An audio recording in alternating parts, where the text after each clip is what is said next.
Jazz, the orgasm donor, and I made a post I think last week, or today's what, Thursday?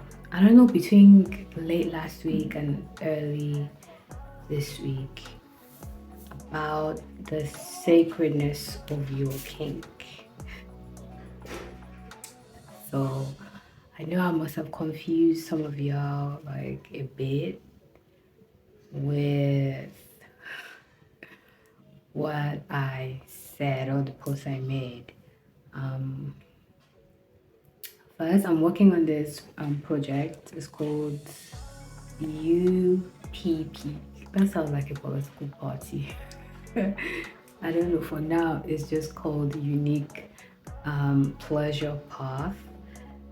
As time goes on, I don't know if it's going to change. If I'm going to want to change the name, I don't know. But for now, it's called Unique Pleasure Path, and it's me just being fascinated with the way the human body works, and I'm using human design. I'm using I think there's a bit of astrology, but human design is the major component of the systems I'm using, and we just want to know how a person's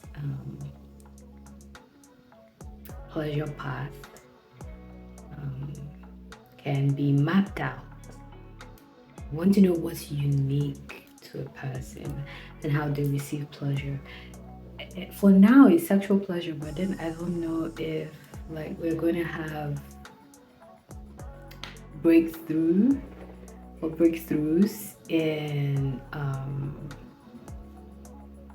basically like mapping out what feels pleasurable, and then like it doesn't have to be sexual. So as a sub theme, we're going to be exploring the sacredness of fetish and kink. I'm a kinky person. I mean, if you've been following me, you know that I'm a dominatrix. So that's not the only thing I do though, but it's part of me being an embodiment coach. So every day I come up here and then I express one way or 2 ways or 3 ways, depending on how I'm feeling that day, how to be embodied. Because to me, your vessel, your body is the life. And human design confirmed that, so I'm running with it. This started as a conversation with my partner, and I do not know what I was doing on the internet, and I decided, okay, I was reading a book and it was relating spirit animals to fetish. So, and then I told my partner that like when we are trying to describe in Nigeria that someone is into diabolical stuff, we say, oh, that person is so fetish. But then when it's like trying to bring that word, like a sexual connotation to the word, we just all of a sudden forget what it means. Like, and this is not just to Nigerians, it's like everywhere. So when we say fetish, we just think about nasty, kinky, and all that keynote. But we never think sacred, right?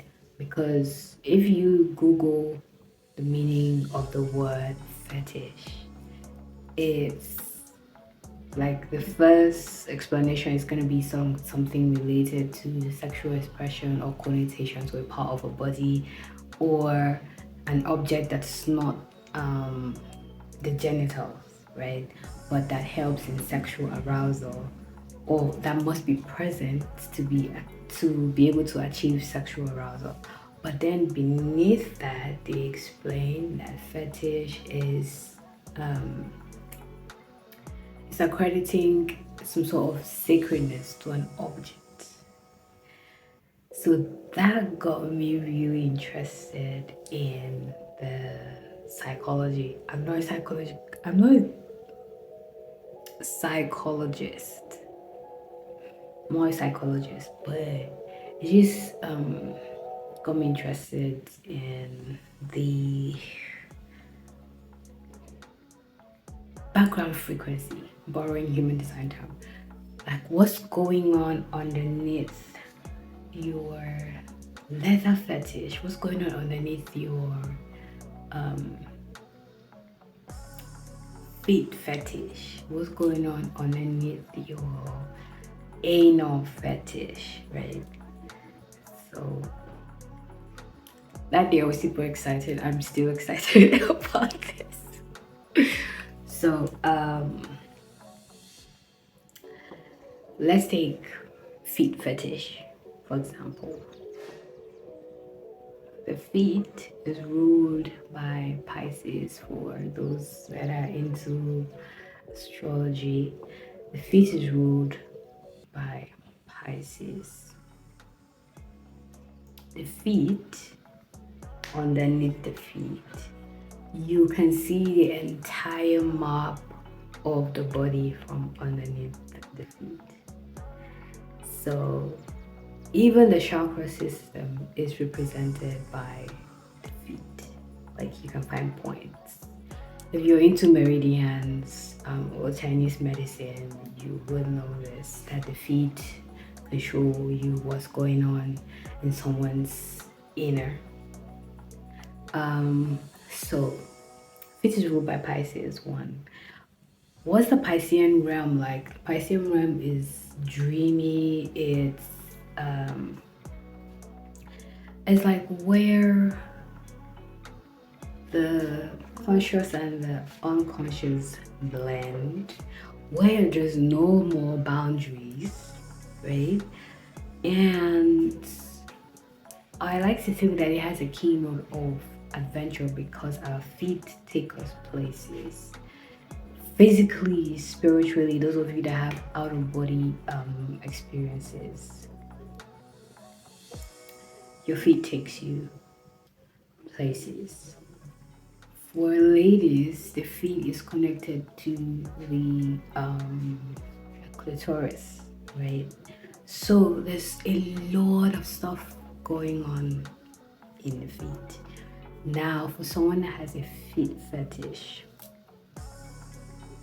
if you're a receiver or it's important for you to give that to your partner in order for you to feel satisfied or get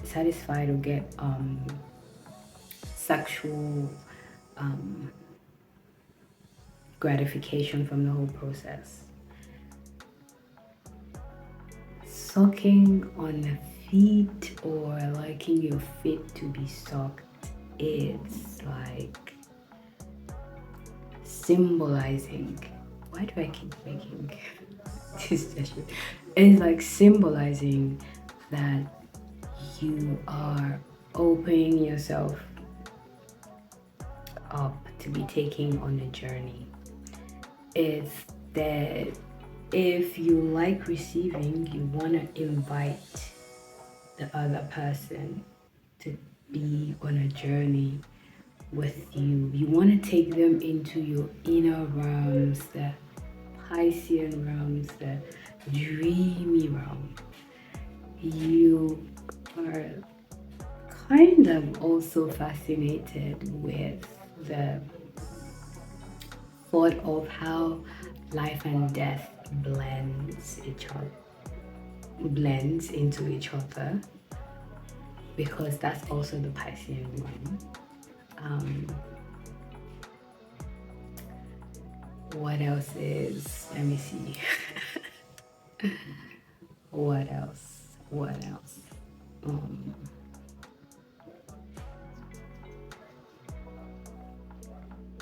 I think for now that's the only thing coming up. My mind just kicked in and tried to make me conscious, so I lost my train of thought. But it's just so interesting. So now the next time that you want to engage in something like that, because all parts of our bodies are sacred and then they hold energies. Objects, inanimate objects that you think are nothing, hold energies. So when you attribute a fetish to an object or a part of the body that is not the genitals, it's because I feel it's because you wanna embody the energy of that thing or what it symbolizes. For example, people that are into leather fetish. Leather is a symbol of power. I think there was a time that the common people didn't have access to leather. Like they were not permitted to wear leather. Even if it was their labor that was used to produce like leather belts and all that, jackets and whatever, they were not permitted to wear it. It was left for the high-ranking people. So leather in a way signifies power. And if someone has a leather fetish, they have a thing for power exchange, power play. That can also be like part of their kinky practice. Or even if you feel like you're not kinky, it would play out in your day-to-day life, your job, in your family dynamics or whatever, in friendship dynamics or whatever.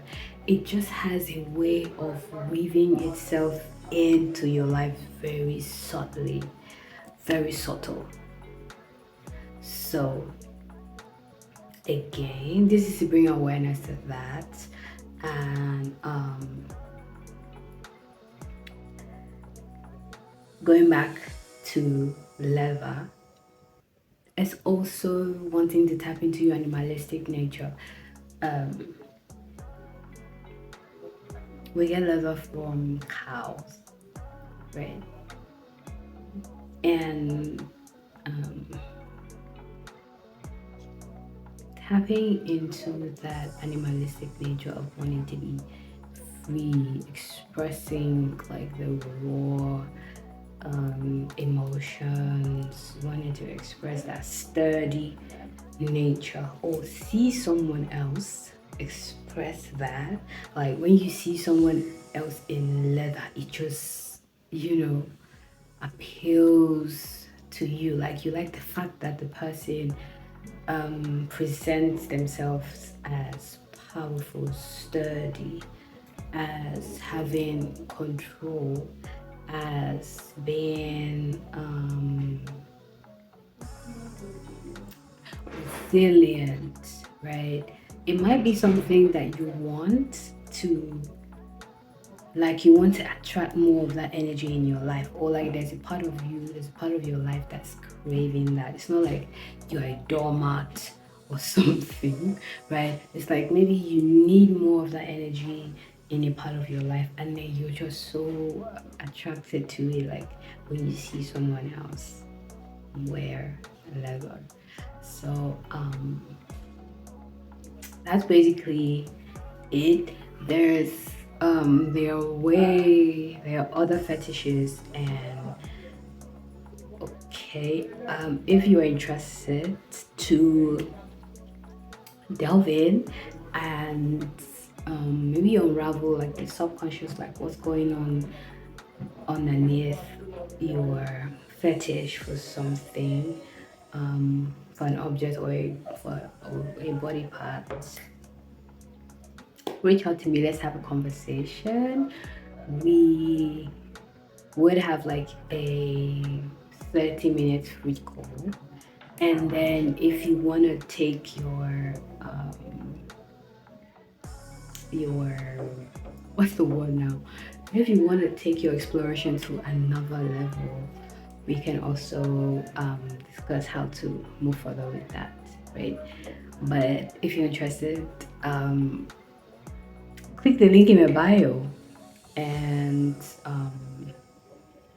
click on the tab intuitive support with Jazz, and just tell me all about what you want to explore. Like, you can hop on a call and then we can talk about it. I like to see how excited you are, like, when we delve deep into this topic. So yeah, um, so I think that's all for now. Um, Maybe if I make another video, I'll see you some other time. Take care. Bye.